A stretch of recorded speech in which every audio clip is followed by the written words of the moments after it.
saya akan menjelaskan apa sih itu teori harga dalam perspektif Islam. Nah, mohon disimak dan ditonton ya videonya sampai akhir. Bismillahirrahmanirrahim. Assalamualaikum warahmatullahi wabarakatuh. Perkenalkan, nama saya Dede Yoyana dari kelas 4A. Di sini saya akan menjelaskan tentang pengertian harga, baik itu secara umum maupun dalam perspektif Islam. Yang pertama yaitu pengertian harga secara umum. Harga adalah nilai suatu barang atau jasa yang diukur dengan jumlah uang dan dikeluarkan oleh pembeli untuk mendapatkan kombinasi barang ataupun jasa dan pelayanannya juga. Harga juga dapat diartikan sebagai jumlah uang yang dibebankan atas suatu barang dan jasa. Dan harga pula merupakan salah satu elemen yang fleksibel dalam bauran pemasaran. Yang kedua yaitu pengertian harga dalam perspektif Islam. Salah satunya yaitu menurut Rahmat Sape'i, harga hanya terjadi dalam akad, yakni sesuatu yang direlakan dalam akad baik lebih sedikit maupun lebih besar atau sama dengan nilai barang. Biasanya harga dijadikan sebagai penukar barang yang diridhoi oleh kedua pihak yang berakad. Selanjutnya yaitu konsep harga. Salah satunya dalam buku Manajemen dan Pemasaran Jasa tahun 2005 karya Bukhari Alma. Dalam teori ekonomi terdapat utility dan value yang menjadi konsep dalam penetapan harga, yang dimana utility itu merupakan suatu atribut yang melekat pada suatu barang yang memungkinkan barang tersebut memenuhi kebutuhan, keinginan, dan memuaskan konsumen. Dan value yaitu nilai suatu produk untuk ditukar dengan produk lain. Nilai ini dilihat dalam situasi barter, yaitu penukaran barang dengan barang. Saat ini, dalam kegiatan perekonomian sudah tidak melakukan barter, melainkan menggunakan uang sebagai ukuran yang disebut dengan harga atau price. Selanjutnya ada tujuan dalam penetapan harga. Yang pertama yaitu kestabilan harga. Yang kedua, mencapai penghasilan atas investasi. Yang ketiga yaitu penetapan harga untuk meningkatkan keuntungan ataupun laba yang sesuai dengan syariat Islam. Yang selanjutnya juga ada metode untuk penetapan harga. Yang pertama yaitu berbasis biaya. Yang kedua berbasis permintaan. Yang ketiga berbasis laba. Dan yang keempat yaitu berbasis persaingan. Selanjutnya ada dasar hukum harga.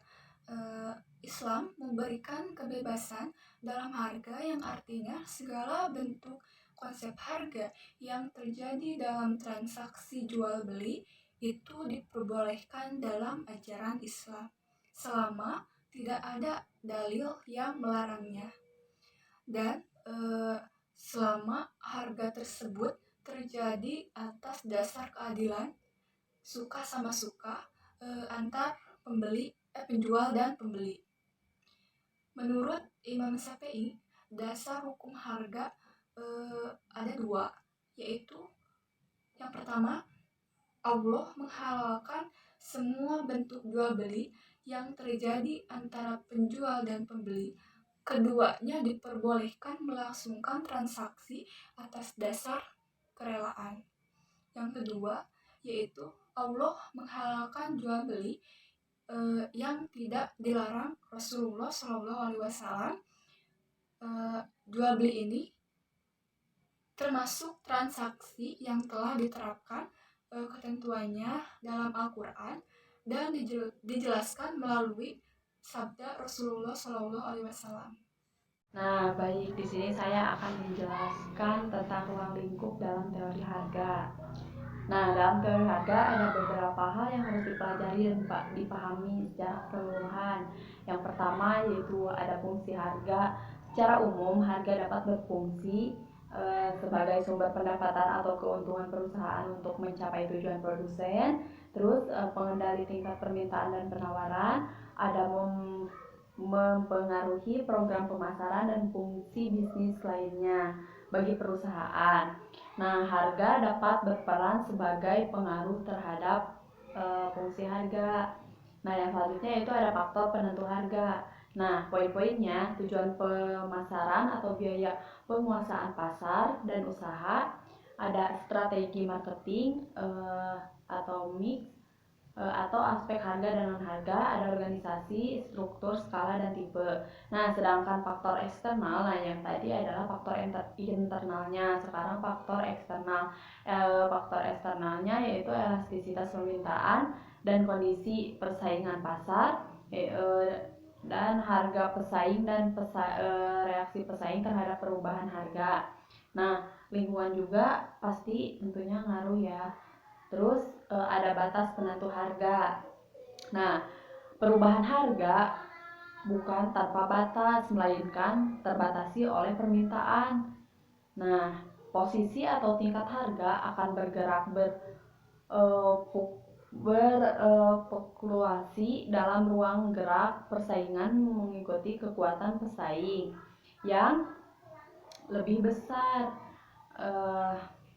Akan tetapi perubahannya tidak melebihi harga yang tertinggi dari permintaan pasar ataupun tidak lebih rendah dari biaya yang ditanggung produsen.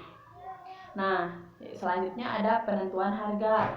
Khusus untuk produk baru, penentuan harga melalui ada memilih tujuan dan orientasi harga, memperkirakan permintaan produk dan perilakunya, ada memperkirakan biaya dan perilakunya, melakukan analisis perilaku pasang, menentukan strategi harga, dan menyesuaikan harga akhir.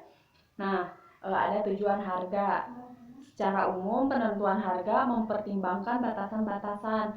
Nah, di antaranya biaya bertujuan untuk mengendalikan keuntungan atau hanya untuk menutup biaya, permintaan pasar bertujuan untuk pengendalian, memperluas ataupun memperhatikan penjualan atau market. Nah, terus persaingan harga akan bertujuan untuk mengendalikan atau menghindari persaingan. Nah, yang selanjutnya adalah strategi harga. Strategi harga ini berorientasi pada biaya. Nah, diantaranya yaitu harga ditentukan menurut perhitungan biaya, target, keuntungan yang diharapkan. Terus besarnya keuntungan merupakan persentase dari biaya, harga perolehan atau harga jualnya. Terus mulai perilaku biaya dapat dihitungkan tingkat atau volume penjualan inflasi. Nah, selanjutnya yaitu peran pemerintah dalam penentuan harga. Ada investasi langsung, nah penentuan harga maksimum. Cara ini dilakukan pemerintah dengan menentukan harga tertinggi yang berlaku di pasar yang tingginya berada di bawah harga pasar. Nah, terus ada penentuan harga minimum. Cara ini dilakukan pemerintah dengan menentukan harga terendah berlaku di pasar yang tingginya berada di atas harga pasar. Nah, investasi tidak langsungnya yaitu ada penetapan pajak, pemberian subsidi. Sekian dari saya. Wassalamualaikum warahmatullahi wabarakatuh. Nah, terus persaingan harga akan bertujuan untuk mengendalikan atau menghindari persaingan. Nah, yang selanjutnya adalah strategi harga. Strategi harga ini berorientasi pada biaya. Nah, diantaranya yaitu harga ditentukan menurut perhitungan biaya, target, keuntungan yang diharapkan.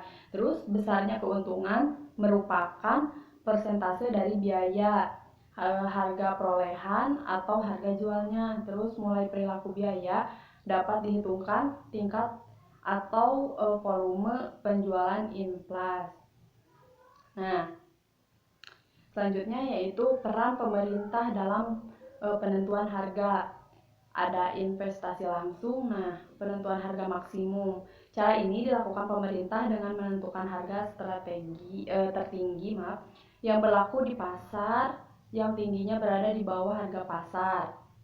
Nah, terus ada penentuan harga minimum. Cara ini dilakukan pemerintah dengan menentukan harga terendah berlaku di pasar yang tingginya berada di atas harga pasar. Nah, eh, investasi tidak langsungnya yaitu ada penetapan pajak, pemberian subsidi.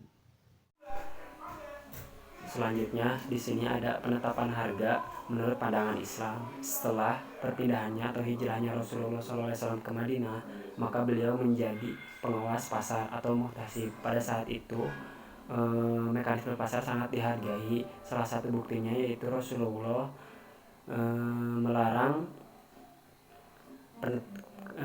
kebijakan penetapan harga. Pada saat itu harga sedang naik. Dorongan permintaan dan penawaran yang dialami bukti autentik. Hal ini adalah suatu hadis yang diriwayatkan oleh 6 imam hadis terkecuali Imam Nasai. Dalam hadis tersebut diriwayatkan sebagai berikut. Manusia berkata saat itu, "Wahai Rasulullah, harga saat itu naik, maka tentukanlah harga untuk kami." Rasulullah SAW bersabda, "Sesungguhnya Allah adalah penentu harga. Ia adalah penahan, pencurah, dan pemberi rezeki. Sesungguhnya aku mengharapkan dapat menemui Tuhanku di mana salah seorang di antara kalian tidak menuntutku karena kezaliman dalam hal darah dan harta." Nabi tidak menetapkan harga jual dengan alasan bahwa dengan menetapkan harga akan mengakibatkan kezaliman, sedangkan zalim adalah haram. Mekanisme penentuan harga dalam Islam sesuai dengan maqasid asy-syariah, yaitu merealisasikan kemaslahatan dan menghindari kerusakan di antara manusia. Seandainya Rasulullah saat itu langsung menetapkan harga, maka akan kontradiktif dengan mekanisme pasar. Dalam konsep Islam, yang paling prinsip adalah harga ditentukan oleh keseimbangan permintaan dan penawaran. Keseimbangan ini terjadi bila antara penjual dan pembeli bersikap saling merelakan. Kerelaan ini ditentukan oleh penjual dan pembeli dalam mempertahankan barang tersebut.